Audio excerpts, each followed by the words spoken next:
There are some acts of cruelty so deep, so deliberate, that they refuse to stay buried.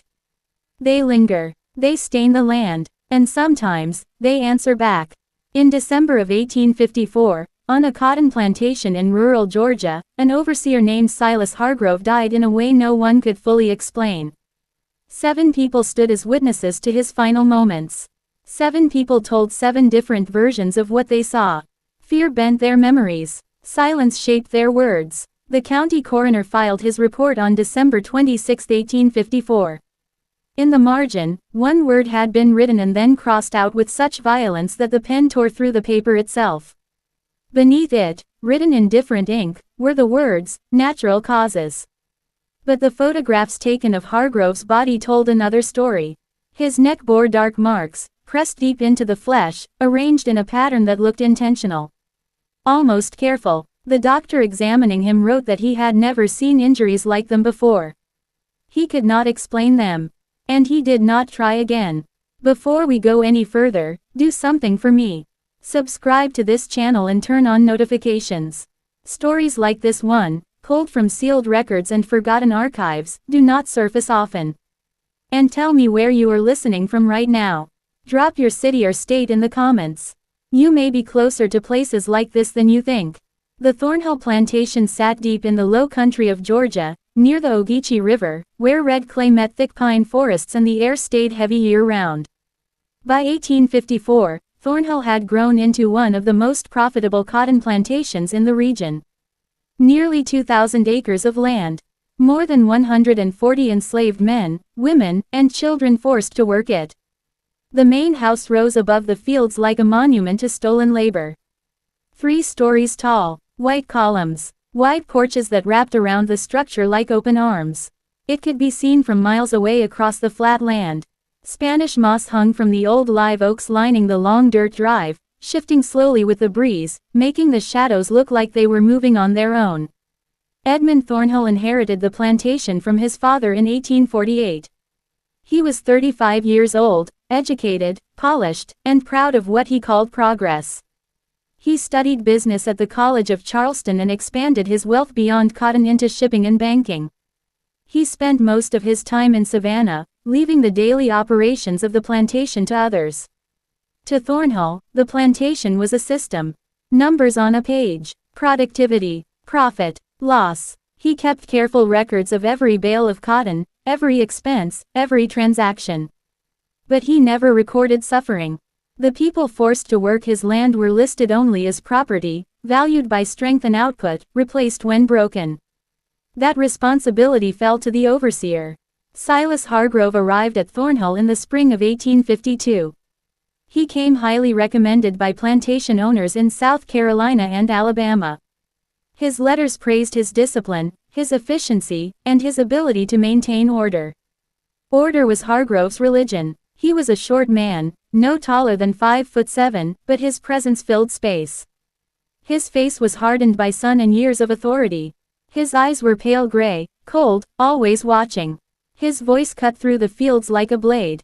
When he spoke, people listened, because not listening meant pain. Hargrove did not lose control.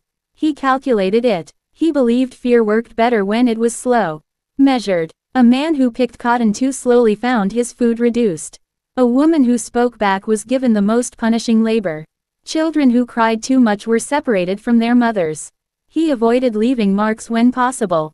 Visible injuries reduced value. Broken spirits did not. Among the enslaved people working those fields was a woman named Ruth. She was 38 years old in the fall of 1854, though years of forced labor made her look older.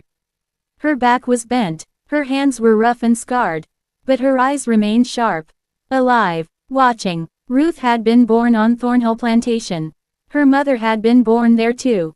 She had never traveled more than 10 miles from where she entered the world.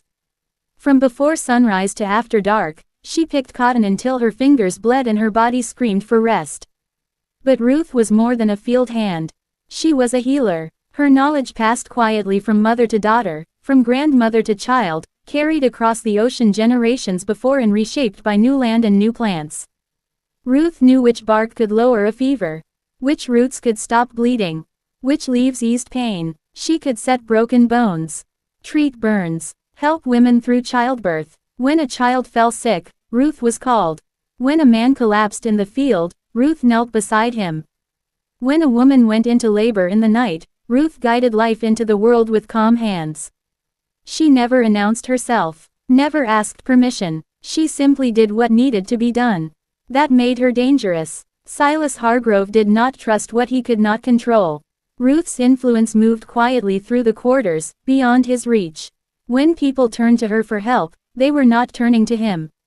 When she eased pain, she reminded them that humanity still existed.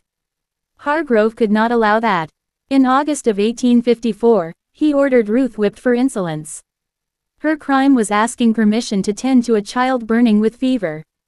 Hargrove refused. Cotton came first. Ruth went anyway. She stayed with the child through the night, cooling the fever, keeping the child alive. The next morning, Hargrove tied her to the post and delivered 10 lashes. Ruth made no sound. She did not cry. She did not beg. When it was over, she walked back to her cabin with blood soaking her dress. In September, Hargrove found her garden. A small patch of medicinal herbs behind her cabin. Feverfew, willow bark, chamomile, yarrow, plants grown carefully over years. He ordered it destroyed. 2 men pulled the plants from the soil while Ruth watched. Tears ran down their faces as they crushed what had saved so many lives.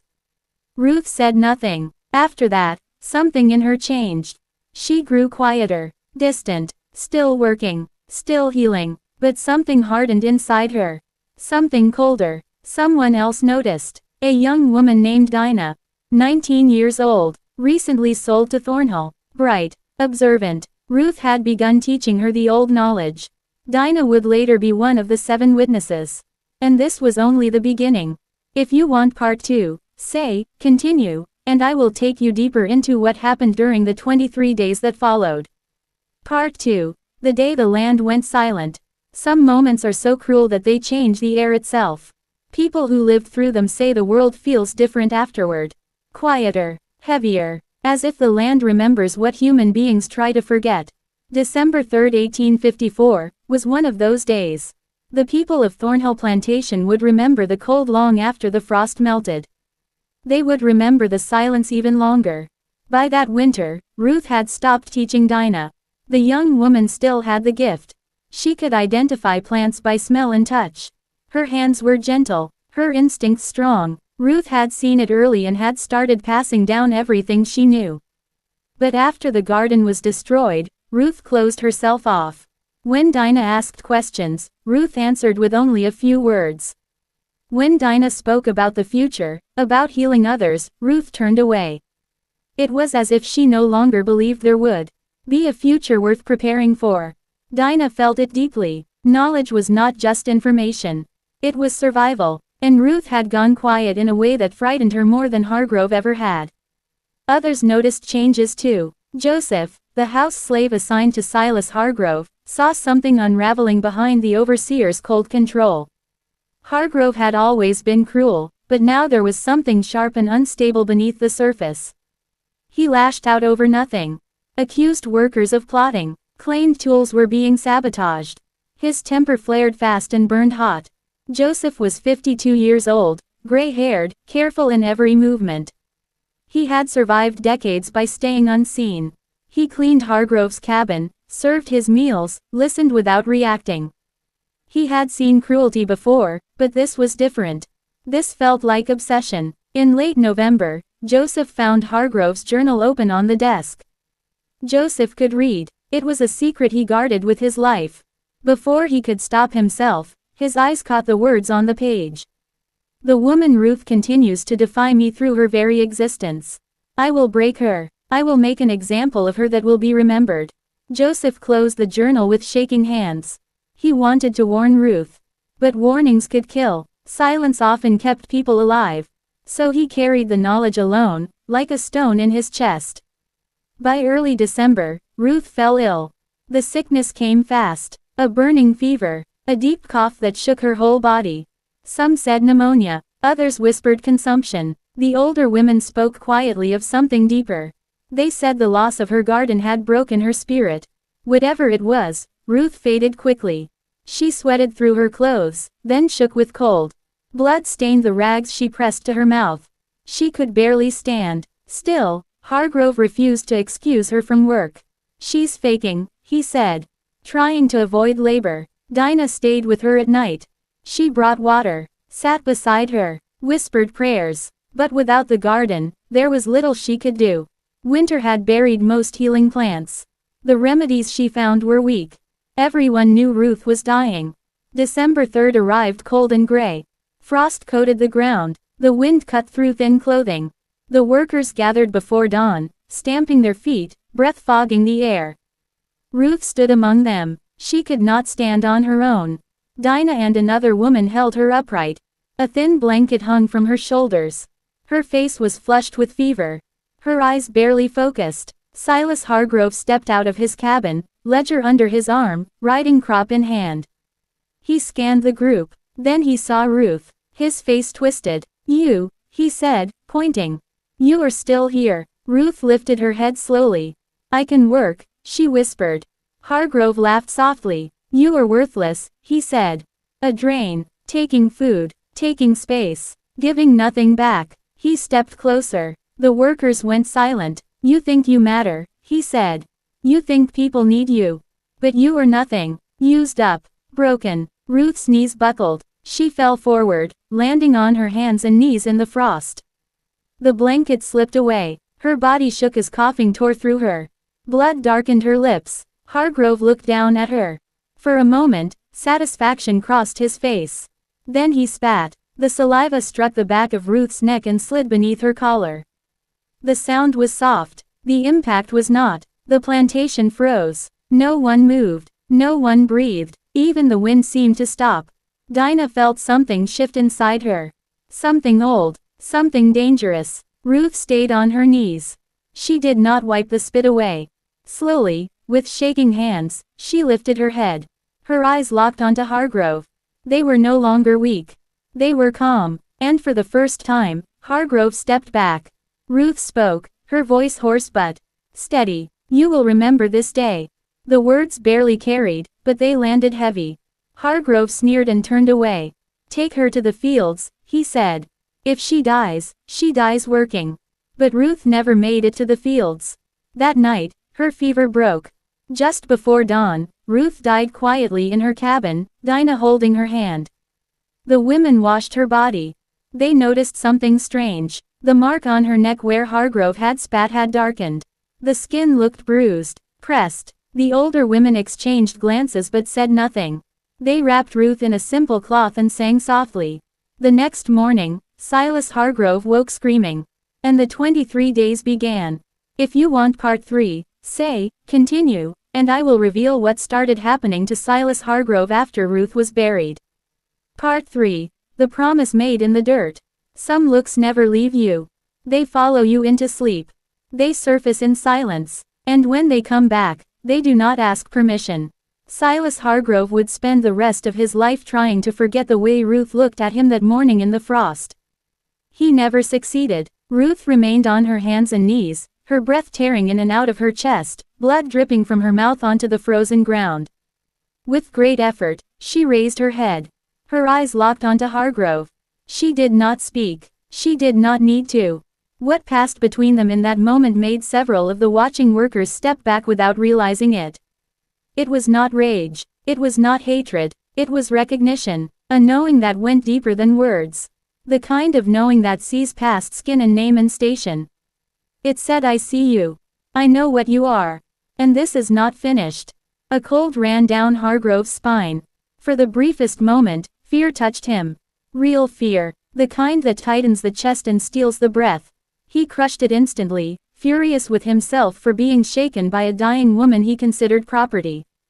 "Get her out of my sight," he snapped. "Put her in her cabin. If she is not working tomorrow, she does not eat." Dinah and an older woman named Sarah lifted Ruth between them and carried her back toward the quarters. The cabin stood behind the main house in 2 tight rows. Rough wood, gaps in the walls, roofs that leaked when it rained. Each one packed with bodies and whispered lives. Ruth's place was a small corner of a shared cabin. Just enough room for a narrow cot and a battered trunk. They laid her down and covered her with every blanket they could find. Her fever was raging now. Her skin burned to the touch. Her body shook with chills that no amount of cloth could stop. Her coughing grew violent, tearing blood from her lungs. Each breath sounded like work. Hard labor just to stay alive. Word spread fast. People came quietly. Women mostly. They filled the cabin, sitting on the floor, standing along the walls. No one spoke loudly. They did not need to.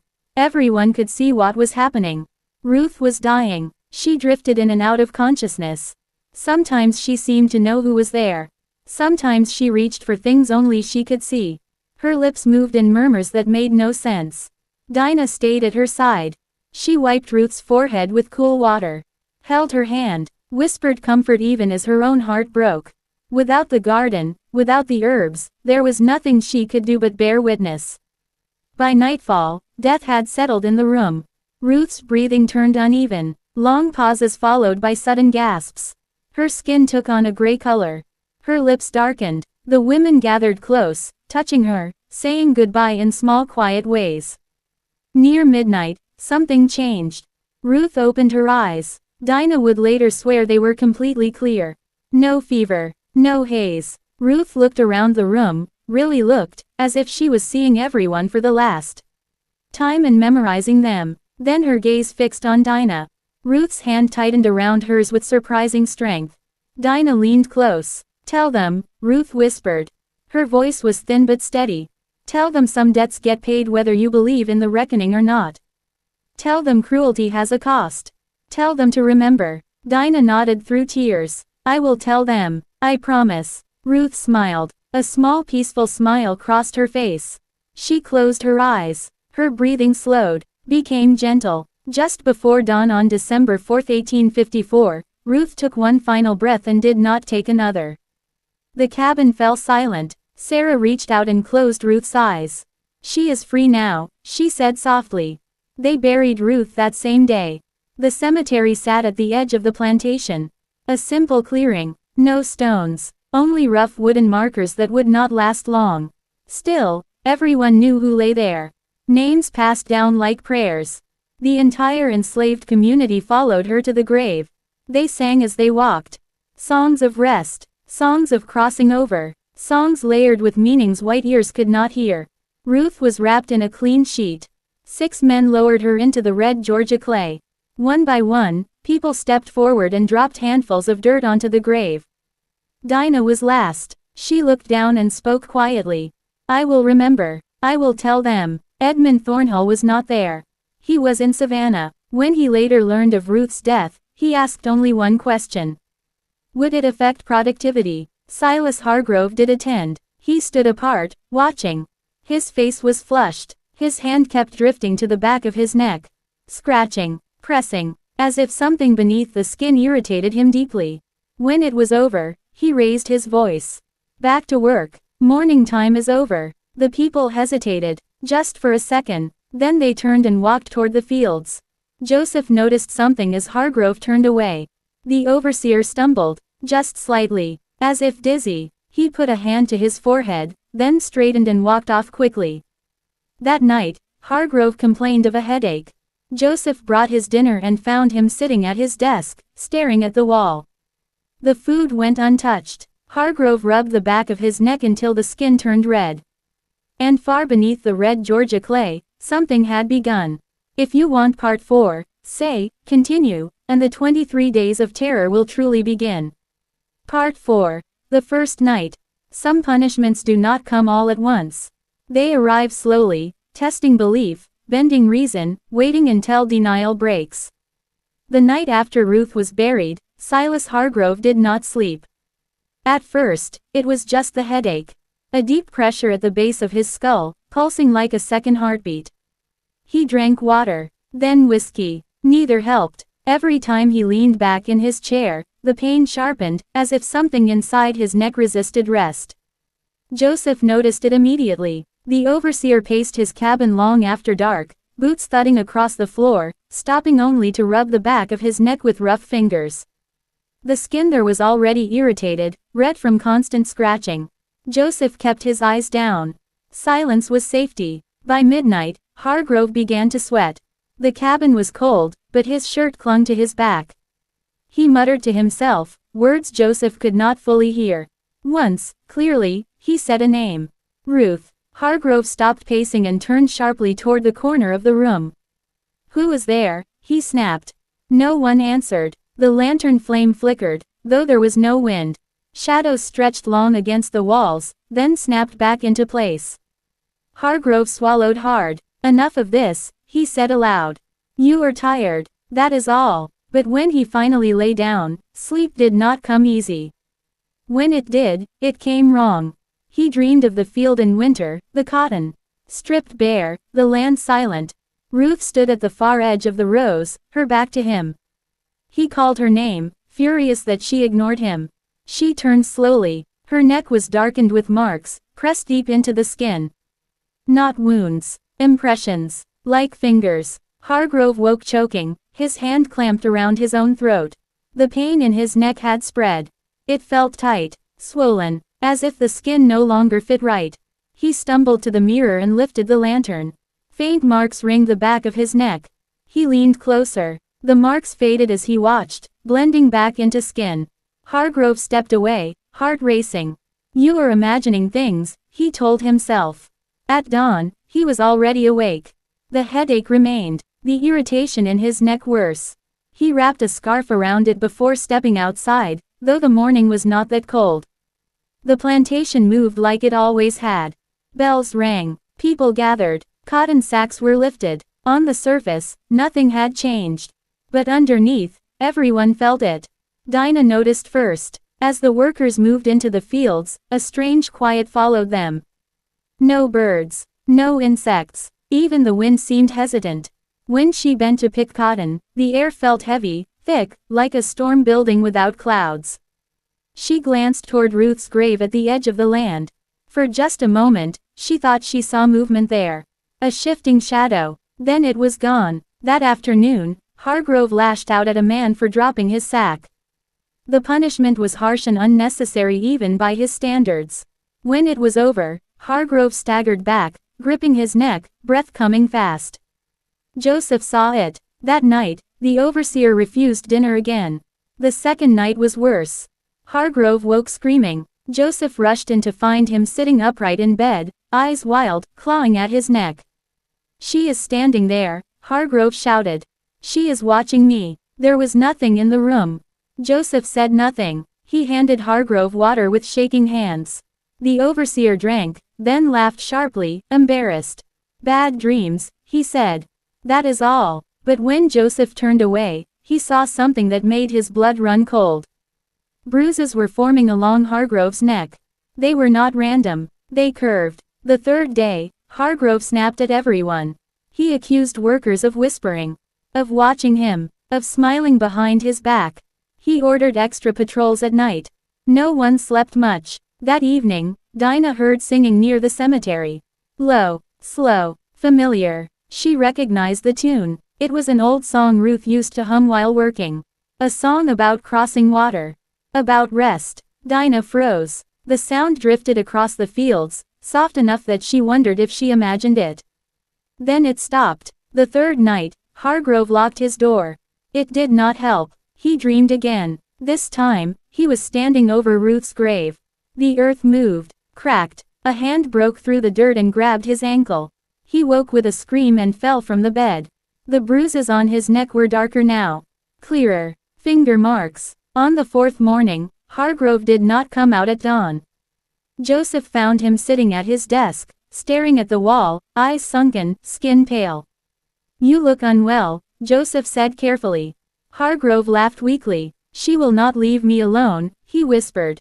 Joseph felt the words settle into him like ice. By the fifth day, the plantation had changed. Animals refused to go near the cemetery. Dogs whined and pulled away. Horses reared when led past that part of the land. At night, people heard footsteps where no one walked. Dinah dreamed of Ruth standing in water, her voice calm. Remember. The sixth day, Hargrove collapsed in the fields. He clutched his neck and screamed as if something had seized him. When Joseph and two others helped him up, his skin was burning hot. That night, the marks on His neck spread down toward his shoulders.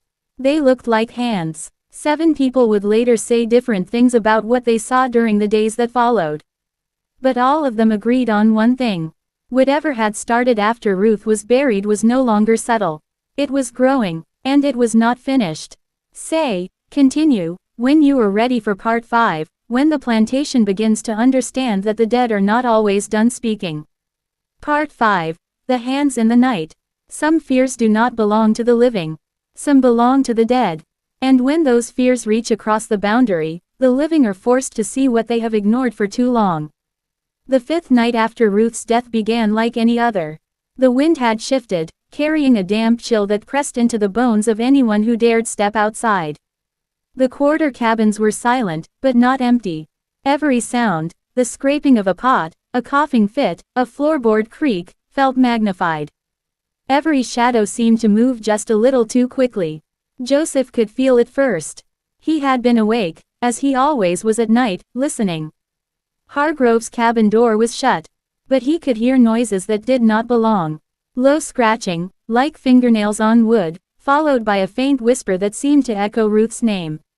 He froze. Joseph had always believed in the power of the dead. In the old stories from Africa, spirits walked at night, keeping watch, punishing, protecting. But this was different. Ruth had been gentle. Ruth had been a healer.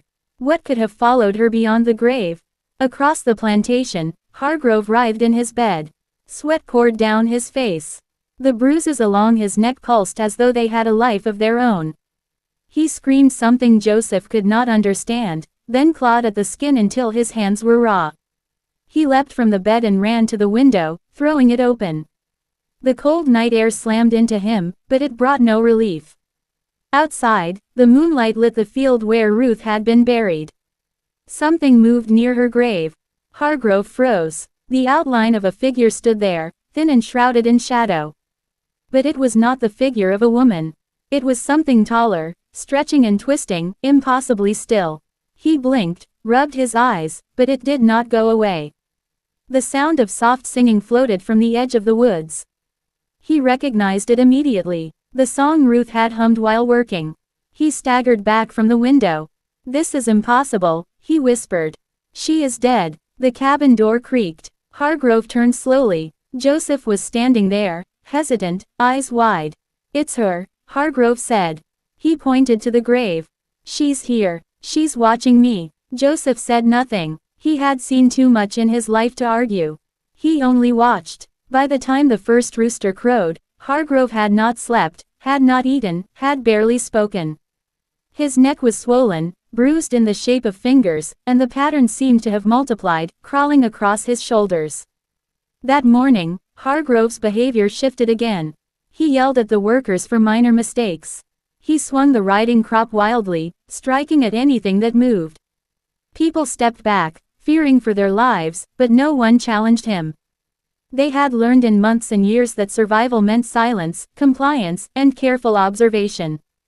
Dinah noticed something in the field. The frost that had coated the ground the day Ruth died was gone. In its place, the earth near her grave was disturbed. Tiny footprints, too small to be a man's, too delicate to be Hargrove's, marched around the grave in circles. They glowed faintly in the morning sun, pale as ash. She did not tell anyone. Who would believe her? But she remembered Ruth's words, "Remember." Joseph worked silently, keeping his eyes on Hargrove.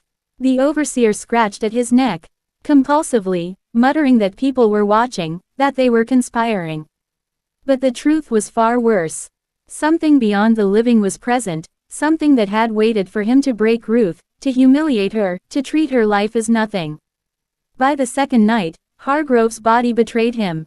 He could barely sleep. When he did, the bruises on his neck pulsed, spreading downward, darker than before. Joseph heard him screaming in the middle of the night, shouting her name, begging for release, and then, suddenly, silence. At dawn, the plantation seemed quieter. Animals refused to move. Horses balked at crossing the fields near the cemetery. Even the wind seemed to hesitate.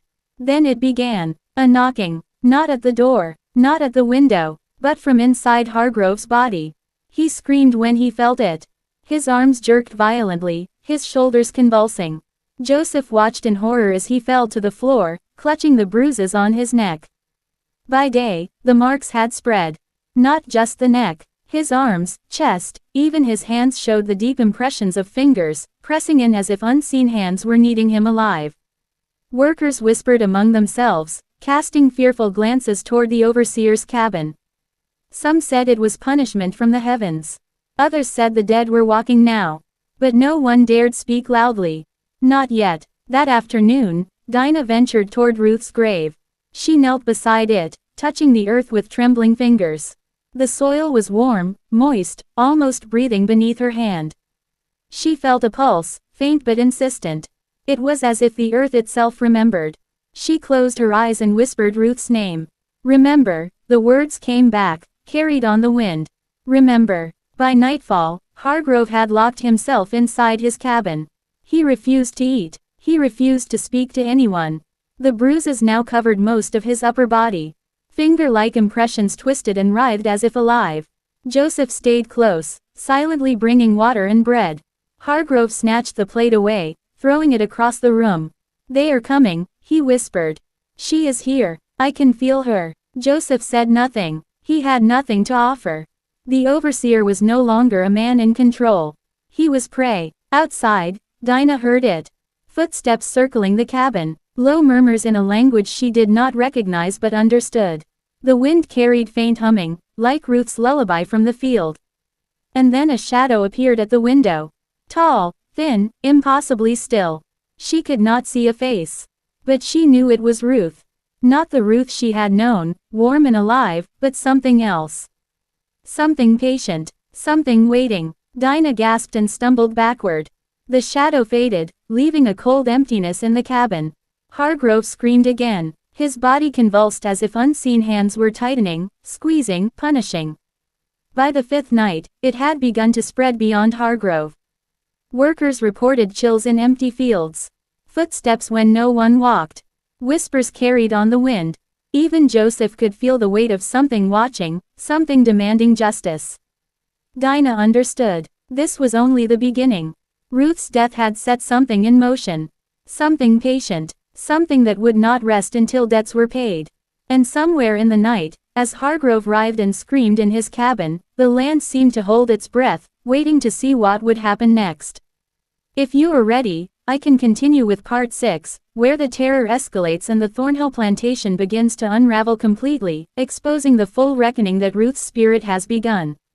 Part 6. The Awakening of the Land. Some curses do not come in a moment. They grow. They seep into the soil, into the trees, into the very air. And the Thornhill Plantation, already soaked in grief and cruelty, was about to wake. The 6th morning after Ruth's death dawned gray and cold. The frost lingered longer than usual. The fields, once bright and full of life, seemed muted, drained of warmth. The workers moved slowly, heads down, hands stiff from the chill. A sense of unease clung to them, unspoken but understood. Hargrove did not emerge. Joseph, carrying the usual breakfast, found him slumped over the desk.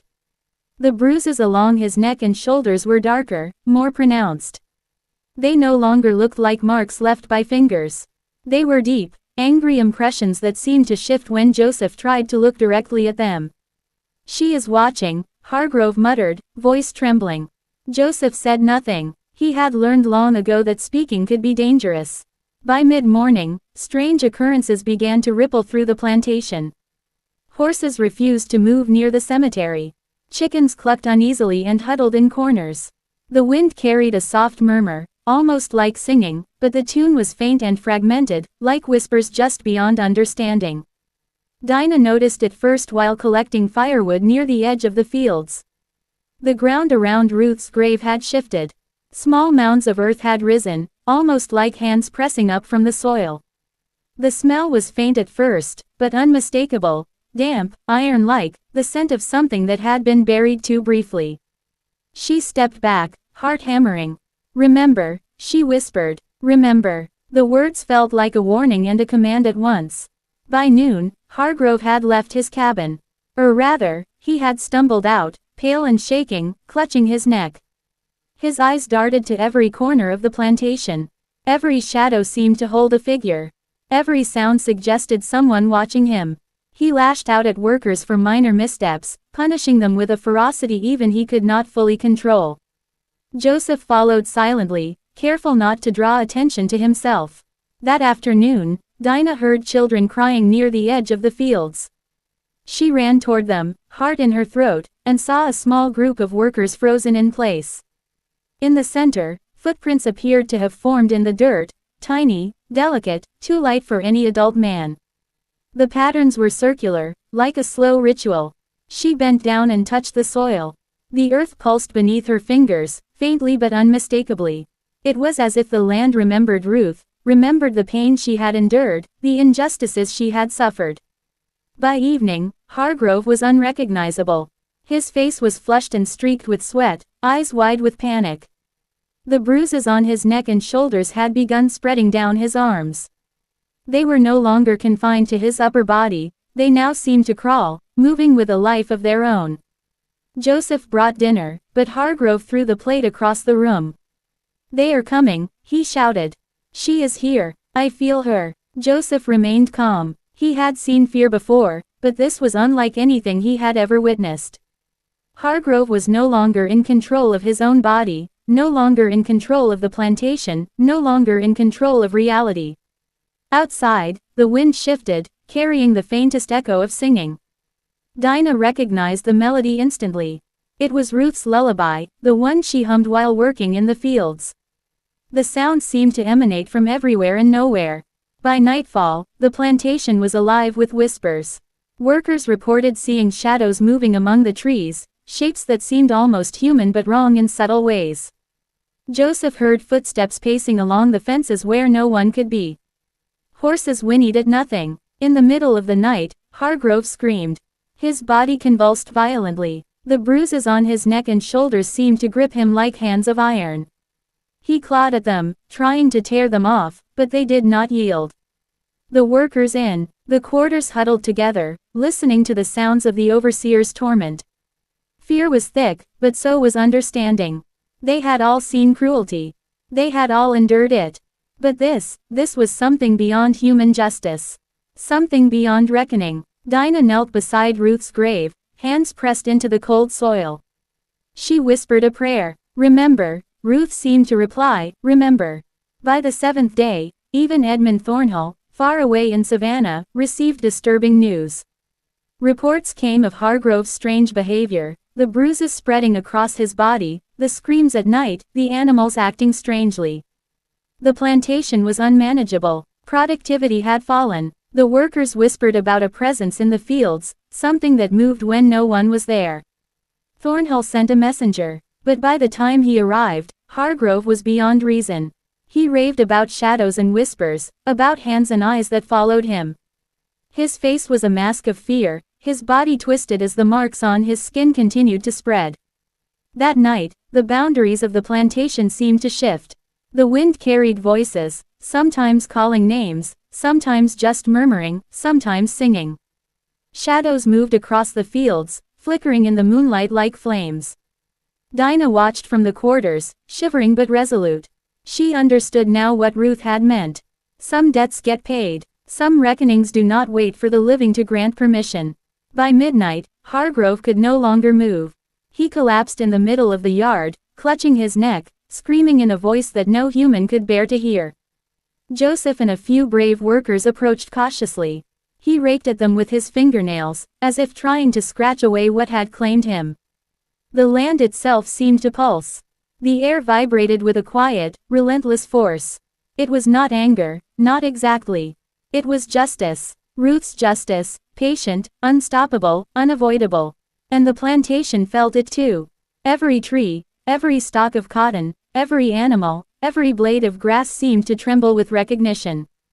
The land remembered. The land had seen. Dinah whispered again beside Ruth's grave. "Remember." And somewhere, deep in the shadows, Hargrove understood the truth. Some debts could not be ignored. Some cruelties could not be hidden. And some reckoning, once awakened, did not sleep. If you want, I can continue with part 7, where the terror intensifies, and the entire Thornhill Plantation begins to unravel under the unseen weight of Ruth's vengeance. Part 7. The shadows grow. Some forces are patient. Some forces wait until the time is perfect, until the living are unprepared, until the weight of guilt, cruelty, and fear has been pressed into the earth. And on the Thornhill Plantation, that time had arrived. The seventh night fell like a curtain over the fields, dark and still.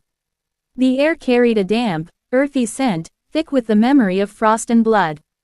Dinah stood near Ruth's grave, hands clasped tightly, listening. The soft hum of her lullaby seemed to drift on the wind, a thread connecting the living to the dead. Hargrove had been missing from the fields all day. Joseph had found him in the cabin, rocking back and forth, whispering to himself. The marks on his neck and shoulders had multiplied, twisting like living veins across his chest and arms. He had begun muttering words no one recognized, a language older than English, older than the plantation itself. Outside, the plantation itself seemed alive. The wind moved through the cotton stalks in unnatural patterns. Shadows stretched across the fields, not like the sun or moon made them, but as if they were creatures moving of their own will. The horses refused to be led. Chickens cowered. Dogs whimpered in corners of the yard. Even the trees seemed to lean, just slightly, as though they were listening. Joseph and Dinah had gathered a small group of workers in the quarters. Fear hung in the air like fog. No one spoke, but each knew what had been happening since Ruth's death. This was not punishment from God or man alone. This was Ruth. Ruth had returned. Ruth was here. By midnight, strange phenomena had spread across the plantation. Lanterns flickered for no reason. Doors slammed without wind. Footsteps could be heard pacing across empty halls. Shadows moved along walls, long and thin, and the faint sound of singing drifted through the air, a melody that no one dared follow. Hargrove emerged suddenly from his cabin, eyes wide and wild. His hands clawed at the air. The marks on his body pulsed like living veins, twisting and writhing with a force he could not control. He screamed in a voice that was both human and something else, a sound that cut through the night. The workers froze. Joseph approached cautiously. The overseer looked at them with a mixture of fear and fury. "She is here," he shouted. "I see her. I feel her. You cannot stop her." Dinah stepped forward, voice trembling but firm. "You cannot fight what you cannot see. But it does not come to hurt the living. It comes for justice." Hargrove laughed, though it was hollow, and shook his head violently. "Justice. I am the master here. I am the one who decides life and death." The marks on his body flared red, brighter than the lanterns. They twisted and writhed, forming shapes that no human hand could create. Finger-like impressions pressed into his skin, moving as if kneading him alive. And then the whispers began. Faint at first, from every corner of the plantation, soft voices calling his name.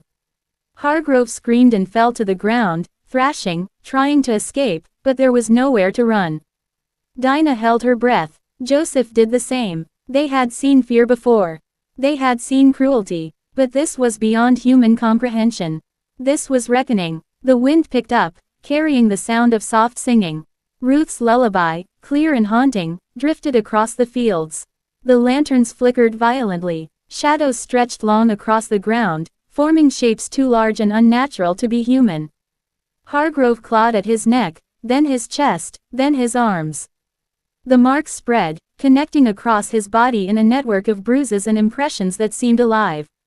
He screamed in a way that made even the bravest workers flinch. The earth near Ruth's grave began to shift. Small mounds of soil rose and fell, as if the land itself was breathing. Dinah knelt beside it, pressing her hands to the soil. "Remember," she whispered, "remember." And in the pulse beneath her palms, she felt Ruth's presence, patient, watching, waiting. By the third hour of the night, Hargrove could no longer stand. He fell to his knees in the middle of the yard, clutching at the air, eyes wide and unseeing. Joseph and the other workers kept their distance, knowing this was not the work of any living hand. From the shadows, a faint glow began to emerge. It hovered near Ruth's grave, low to the ground, a pale light that pulsed with the rhythm of a heartbeat. The singing grew louder, not loud enough to be human, not loud enough to be completely heard, but unmistakable in its intent. Hargrove looked toward the light and screamed again. I am the master. I am the master. The shadows stretched and moved toward him. The light grew, forming shapes that were almost human but wrong in subtle ways. They circled him, pressing in from all sides. The marks on his body twisted and flared, the veins of bruising spreading as if the living and the dead were connected in that moment. Joseph whispered to Dinah, "We cannot stop it. It has begun." Dinah nodded silently. She understood now. Ruth had returned not as a ghost seeking revenge in the way the living expected. Ruth had returned as a force. A reckoning. A presence that the plantation could not escape. The wind howled. Shadows danced. The ground trembled. Hargrove screamed until the sound cracked in his throat, finally falling silent as he collapsed fully to the ground, trembling and broken. The workers watched in awe and fear. They had seen cruelty, but never had they seen justice move so completely, so unflinchingly. The plantation itself seemed to pause, as if holding its breath. Dinah looked toward Ruth's grave. The soil had settled, the glow had faded, but the pulse remained. Beneath the ground, beneath the frost and red clay, Ruth's presence had anchored itself. It was a warning, a promise. Some debts do not fade. Some reckonings do not stop. And those who thought cruelty could escape notice had now been taught that lesson in full.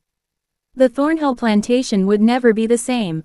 The fields, the houses, even the air itself carried the memory of Ruth, and the understanding that the living were never free from the consequences of their actions.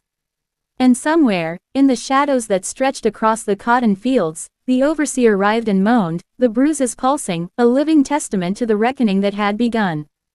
Dinah stepped back into the quarters, voice trembling. "Remember," she whispered again. "Remember, and tell them. The stories must live." The land had awakened. Ruth's presence was no longer contained to whispers and shadows. It had grown, it had spread, and it would not rest.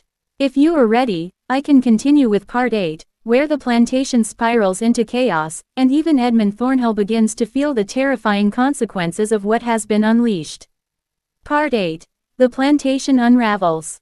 Some legacies cannot be buried. Some sins do not die quietly in the dark. By the 8th day after Ruth's death, the Thornhill plantation had become a place of whispers, shadows, and trembling hearts. Fear was no longer confined to the enslaved quarters. It had seeped into the very walls, the cotton fields, even the overseer's cabin. The day began with an unnatural stillness.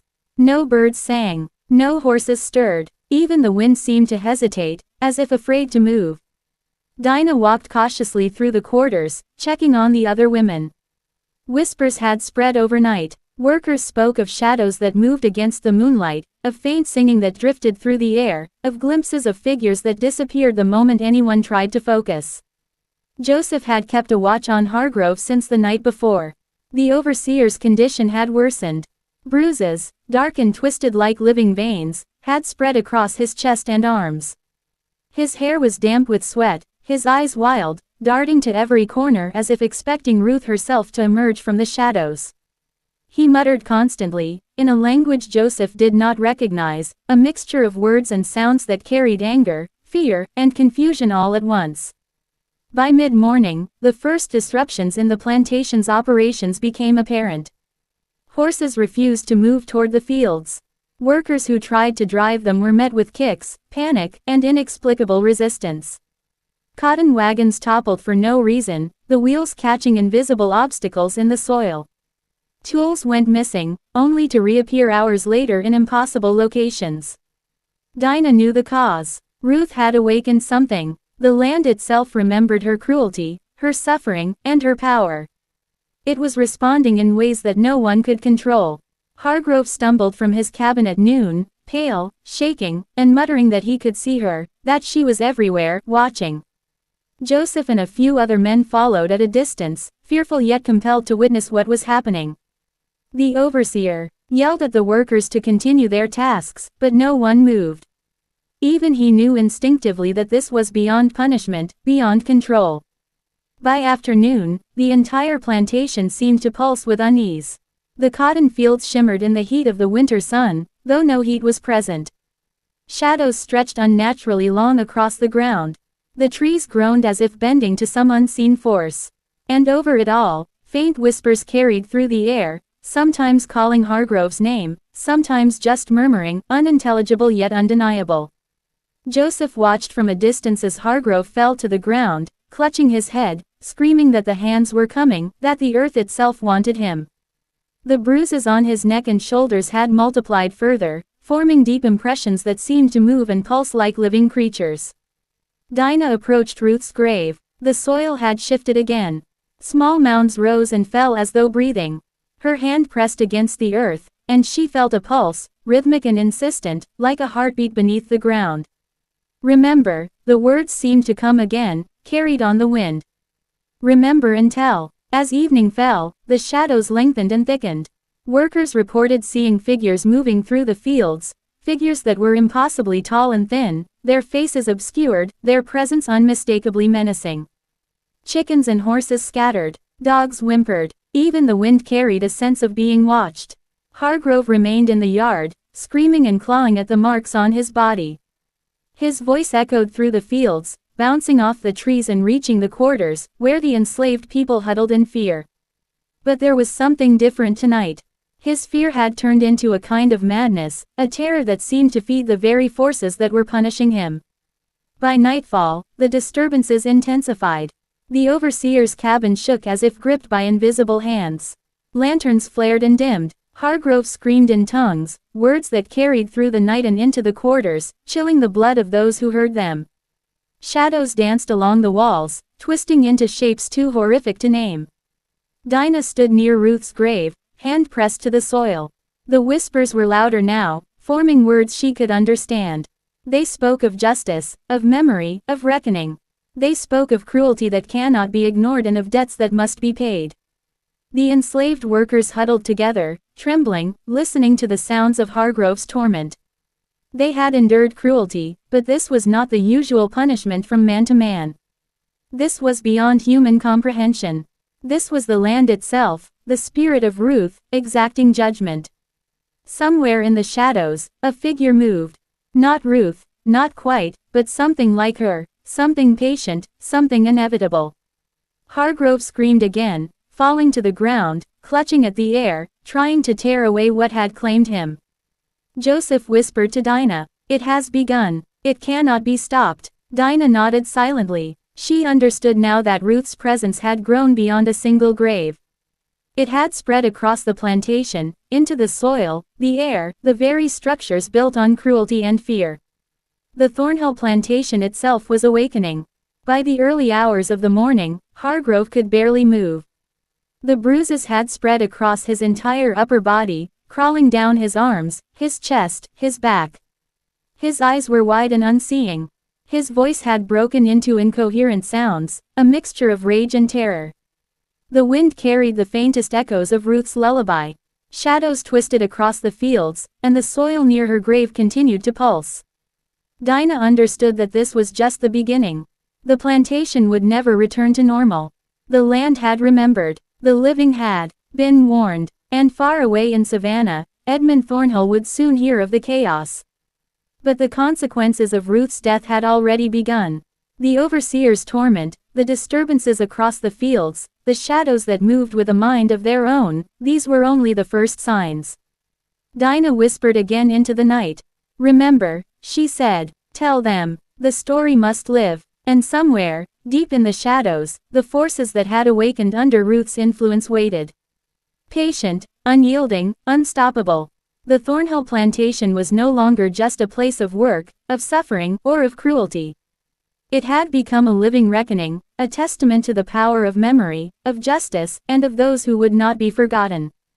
If you want, I can continue with Part 9, where the haunting intensifies, the plantation descends into full chaos, and even the Thornhill family begins to feel the terrifying weight of Ruth's vengeance.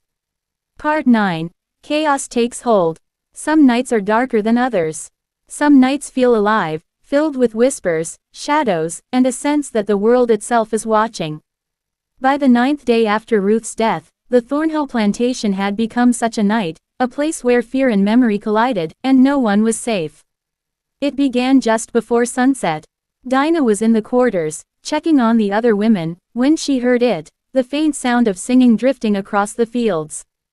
It was Ruth's lullaby, soft and deliberate, but it carried an edge, a power that made Dinah's blood run cold. She stepped outside, and the sky seemed darker than it should have been, clouds rolling in too quickly, moving as if pushed by unseen hands. The fields were empty, yet Dinah saw movement. Shadows flickered between the rows of cotton, stretching impossibly long, twisting into shapes that were wrong in subtle ways. A chill ran through her body as she realized these were not animals, not the workers, not anything human. These were manifestations of something older, something awakened by Ruth's death and by the suffering she had endured. Hargrove was missing from his cabin again. Joseph had last seen him stumbling through the yard hours earlier, clutching at his neck and whispering to himself, hands trembling as the bruises spread across his body like a living map of pain. Dinah could hear his screams faintly over the wind, a sound that twisted fear into something tangible, something that made the hair on her arms stand on end. By nightfall, the plantation was alive in a way that made the workers panic. Horses refused to leave the stables. Chickens and dogs ran in frantic circles, shrieking and barking. Even the cotton seemed to sway unnaturally, bending toward the quarters as if leaning in to listen. The wind carried whispers, some familiar, some unintelligible, and Dinah could swear the words formed sentences when she concentrated. Justice. Remember. Pay attention. Hargrove appeared suddenly, emerging from the shadows of the fields. His eyes were wild, staring at nothing and everything at once. His skin was marred by deep bruises that twisted and pulsed, a lattice of pain and punishment that seemed to have a life of its own. His voice cracked as he shouted, "She is here. She is everywhere. You cannot escape." Joseph and several other workers stayed back, hidden behind the cabin. They dared not approach too closely, but they had to witness it. Hargrove, once a man of terrifying control, was now nothing but a vessel of fear, consumed by the consequences of his own cruelty. Then the shadows moved. From the tree line along the edge of the plantation, shapes emerged. They were human-like but elongated, their faces hidden in darkness. They floated just above the ground, moving silently yet with a purpose. Dinah's heart raced as she realized these were the spirits of the enslaved who had suffered, watched over by Ruth's presence. The plantation itself seemed to be calling them, awakening what had long been buried in the soil, in the trees, in the red clay beneath their feet. Hargrove screamed, stumbling backward as if trying to flee from every shadow at once. The bruises on his neck and shoulders twisted violently, spreading down his arms and torso. He clawed at them, but they would not release. They pressed into him with a pressure that felt alive, as if the land and the spirits themselves had joined together to punish him. Dinah knelt beside Ruth's grave, hands pressed against the cold soil. The pulse beneath her fingers was stronger now, rhythmic, insistent, like a heartbeat connected to every tree, every stalk of cotton, every stone on the plantation. Remember, the words seemed to whisper from the ground. Remember and tell. By midnight, chaos had fully taken hold. Shadows moved through the fields, lights flickered in the cabins, and the wind carried voices, sometimes singing, sometimes whispering, sometimes shouting. Hargrove's cabin shook as he screamed, thrashing against the marks that continued to spread across his body. Joseph and the workers dared not intervene. They could only watch as the plantation seemed to exact its own justice. Even Edmund Thornhill, far away in Savannah, received news of the disturbances. Reports spoke of strange shapes moving through the fields, livestock acting erratically, and the overseer screaming incoherently, bruises covering his body. Thornhill dismissed it at first, attributing it to superstition. But deep down, a seed of fear took root. Something had been unleashed on his plantation, and it could not be contained. Back on the plantation, Dinah continued to feel Ruth's presence. The land was alive with memory, with pain, with justice. The whispers grew louder, forming a chorus that was almost musical, though eerie and unnatural. The shadows pressed closer to Hargrove, circling him, twisting around him like smoke. His screams echoed across the fields, and Dinah realized that the overseer's torment was no longer confined to his body. It had spread, infecting the land, the air, and the very structures built on cruelty and oppression.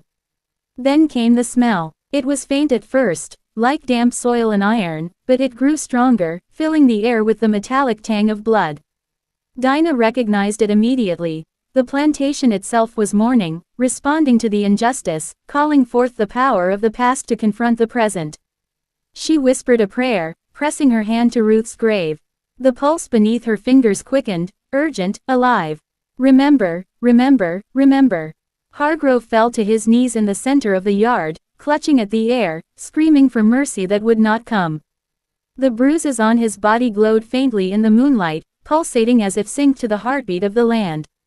The shadows pressed closer, silent but omnipresent, and Dinah knew that the reckoning was nearly complete. The enslaved workers watched from the quarters, silent and fearful, yet understanding what was unfolding. This was no ordinary punishment. This was Ruth's justice, patient, deliberate, and unstoppable. It was a warning to anyone who had ever inflicted pain, anyone who had ever believed cruelty could go unchallenged. By the early hours of the morning, Hargrove could no longer scream. His body was twisted, bruised, and broken. The shadows receded slightly, but their presence lingered, a reminder that the plantation had changed forever. The cotton fields swayed in unnatural patterns, and the air carried the faint hum of Ruth's lullaby, echoing across the land. Dinah knelt again by the grave, pressing her hand to the earth. She understood now that Ruth's power was not limited to the dead. It had awakened the memory of every suffering soul on the plantation. The Thornhill land itself had become a vessel of reckoning, and the overseer had been its first witness. The night faded, leaving a plantation transformed. Shadows lingered, whispers echoed, and the earth pulsed with a force that could not be ignored. Hargrove, broken and terrified, had survived, but he was no longer master of anything. The land, the spirits, and Ruth herself had claimed it all. And Dinah, standing beside Ruth's grave, whispered to the night. Remember. Tell them. The story must live. The reckoning was not done. It had only begun. If you like, I can now create part 10, the thrilling conclusion, where Ruth's reckoning reaches its peak, and the full consequences for the Thornhill plantation and its people are revealed. Part 10. The reckoning completes. Some stories do not end quietly. Some legacies cannot be forgotten. By the 10th day after Ruth's death, the Thornhill plantation was no longer a place of simple work or cruelty. It had become a living testament to the consequences of unchecked power, a stage on which justice, slow, inevitable, and absolute, played itself out. It began just before midnight. Dinah, standing near Ruth's grave, felt the pulse beneath the earth stronger than ever, like a heartbeat that filled the entire quarter. The air was thick, alive with energy, carrying whispers, voices, and the faint, haunting strains of Ruth's lullaby. She pressed her hands to the soil, closing her eyes, and felt every story buried in the plantation, the suffering, the fear, the quiet acts of resistance, and understood that Ruth's power had grown beyond her own life, beyond her own death. Hargrove had not slept in days. The bruises on his body had spread across his chest, back, arms, and neck, pulsing with a rhythm that seemed alive. He stumbled through the quarters, muttering, clawing at the marks that refused to relent, trying to run from something he could not see. Joseph and a few of the workers followed at a safe distance, knowing they could not help but also compelled to witness the consequences of a life built entirely on cruelty. From the fields came movement, unnatural and deliberate. Shadows stretched and twisted in ways that defied logic, crawling over the cotton stalks, reaching toward the cabins. The wind carried whispers and cries, some human, some not, all full of purpose. The plantation itself had awakened, each tree, each stone, each patch of red clay now a witness to Ruth's life, her suffering, and her final command. Hargrove screamed, falling to his knees in the yard, hands clutching the air. He tried to shout that he was master, that he could control the land, the workers, the shadows, but his voice was swallowed by the chorus of whispers, the living presence of the enslaved spirits, and the unstoppable force that Ruth had become. Dinah watched, heart pounding, as the shadows began to coalesce. They formed figures, taller and darker than humans, moving with a deliberate grace, circling Hargrove. He tried to escape, but the ground beneath him seemed to pulse and grip his feet, holding him in place. The bruises on his skin flared bright red, then purple, then black, and twisted like living veins across his body. Each pulse of the marks seemed to echo Ruth's heartbeat beneath the grave, a rhythm of judgment that could not be ignored. Joseph whispered to Dinah, voice trembling. "It's complete now. It cannot be stopped." Dinah nodded. She understood. Ruth had returned not as a ghost seeking vengeance in human form but as a force that embodied justice itself. The land, the memory of the people, and Ruth's spirit had become one, and Hargrove was their first witness. The overseer's screams continued, echoing across the fields. Shadows pressed closer, wrapping around him like living chains. The trees creaked and groaned as if bending toward him, and the wind carried the soft, unmistakable sound of Ruth's lullaby, growing louder, insistent, and commanding. By the first hour of dawn, Hargrove collapsed completely. The bruises on his body twisted one final time, forming patterns that looked almost deliberate, almost like a message written across his skin. The shadows receded slightly, leaving him shaking, broken, and utterly powerless. His eyes were wide, unseeing, filled with the understanding that the life he had controlled through fear was gone forever. Dinah approached cautiously. She knelt beside Ruth's grave again, pressing her hands to the soil. The pulse beneath her fingers had slowed but remained steady, alive, a reminder that Ruth's story would not be forgotten. The plantation itself seemed quieter now, not silent, but aware, as if acknowledging the justice that had been carried out.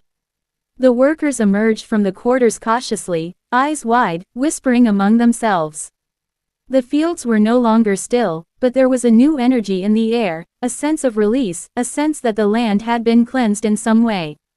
They had witnessed cruelty confronted, power broken, and memory honored. Even Edmund Thornhill, arriving from Savannah, felt the weight of the events before he stepped onto the plantation. He had heard reports of Hargrove's madness, the disturbances in the fields, the inexplicable movement of shadows, and he now understood that Ruth's reckoning had changed everything. He approached cautiously, eyes scanning the land, understanding for the first time that wealth and control could not undo the consequences of cruelty. Dinah stood at Ruth's grave, voice trembling but firm. "Remember," she whispered, "tell them. The story must live. The spirits, the shadows, the power of what had been endured, they all demanded to be remembered."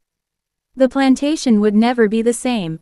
Hargrove was alive, but he was no longer master of anything. The enslaved workers felt a new strength, a quiet knowledge that they were not powerless, that memory and justice could find their way even in the darkest corners. The fields, the trees, the very soil had witnessed the reckoning. Ruth's presence lingered, patient, watching, eternal. As the first light of day broke across the red Georgia clay, Dinah turned to Joseph and the other workers. "We will remember," she said. "We will tell the stories. Ruth will never be forgotten." The Thornhill Plantation was no longer simply a site of suffering. It had become a monument to memory, to the power of one person's life to challenge cruelty and demand justice. And though Ruth's voice was no longer audible, her presence was everywhere, guiding, reminding, shaping the land itself. And so the story ends, but also begins again, in every memory shared, every tale told, every whisper of justice that carries through the fields and the quarters. The reckoning has passed, but the lesson remains. Cruelty leaves marks, some visible, some invisible, but all enduring. Justice, once awakened, cannot be denied. If you have felt the weight of Ruth's story, if it has unsettled or inspired you, share it. Comment below where you are watching from and how this story resonates. Hit that subscribe button and turn on notifications, because there are more stories like this, forgotten, buried, and waiting to be told. Share this with someone who needs to hear that even in the darkest times, courage and memory endure. Remember Ruth, remember the reckoning, and remember that some debts, no matter how long they wait, will always be paid.